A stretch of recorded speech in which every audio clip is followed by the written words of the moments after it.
बाबा महाकाल की शाही सवारी के दौरान शिप्रा नदी के रामघाट पर पूजा अर्चना की व्यवस्था को लेकर प्रमुख पंडित पुजारियों ने मंगलवार को उज्जैन कलेक्टर कार्यालय स्थित जनसुनवाई में पहुंचकर अपनी समस्याओं से अवगत कराया और लिखित शिकायत सौंपते हुए व्यवस्था में सुधार की मांग की। पंडित पुजारियों का कहना है कि बाबा महाकाल की शाही सवारी जब शिप्रा नदी के रामघाट पर पहुंचती है और पूजा अर्चन का आयोजन होता है, तब वर्षों से सेवा देने वाले पंडित पुजारियों और विद्वानों को कई बार पूजा स्थल से बाहर कर दिया जाता है। वहीं दूसरी ओर बड़ी संख्या में वीआईपी, वीवीआईपी, जनप्रतिनिधि, विभिन्न राजनीतिक दलों और संगठनों के पदाधिकारियों की मौजूदगी के कारण पूजा स्थल पर अत्यधिक भीड़ हो जाती है, जिससे व्यवस्थाएं प्रभावित होती हैं। पुजारियों ने प्रशासन से मांग की है कि शाही सवारी के दौरान शासकीय प्रोटोकॉल और निर्धारित नियमों के अनुरूप प्रवेश व्यवस्था सुनिश्चित की जाए। उन्होंने कहा कि जिन पंडित पुजारियों की पूजा अर्चना में अधिकृत भूमिका होती है, उनके लिए अलग से अधिकृत पास जारी किए जाएं, ताकि वे बिना किसी बाधा के धार्मिक परंपराओं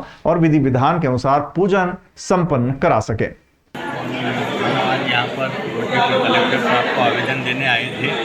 यहाँ पर महाकाल पीढ़ी के मुख्य पुजारी हैं और यहाँ पर हमको बैठने में बहुत दिक्कतें आती हैं, क्योंकि पहले से ही लोग यहाँ पर आकर के बैठ जाते हैं 100-200 लोग, और यहाँ पे पंडित पुजारियों को बैठने में बहुत दिक्कतें आती है। इसलिए हमने एक आवेदन दिया है,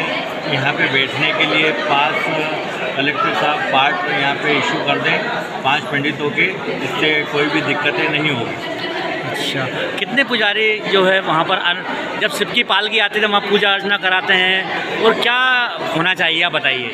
महाकाल पीढ़ी पे तो हम यहाँ पे 2, 3, 4 पंडित ही बैठते हैं, जो वर्षों से परंपरागत से बैठते आए हैं और हमारे बाप दादा भी बैठते आए हैं। और लेकिन कुछ वर्षों से यहाँ पर हमको यहाँ से हटा दिया जाता है और कई लोग यहाँ पे पहले से ही आकर बैठ जाते हैं, और कई महाकाल की पालकी के साथ में जो 2-4 पंडित जी आते हैं उनको भी बैठने की अनुमति होना चाहिए। बाकी जो भी लोग धोती सोला पहन के आते हैं और भीड़ यहाँ पर एकत्रित करते हैं, इसलिए सवारी में भी बहुत दिक्कतें आती है। इसके लिए हमने यहाँ पर कलेक्टर साहब को आवेदन दिया है कि यहाँ पर जो परंपरागत से बैठने वाले पंडितों को ही अनुमति दी जाए, अन्यथा बाहर से जो लोग आते हैं उनको अनुमति नहीं मिलना चाहिए।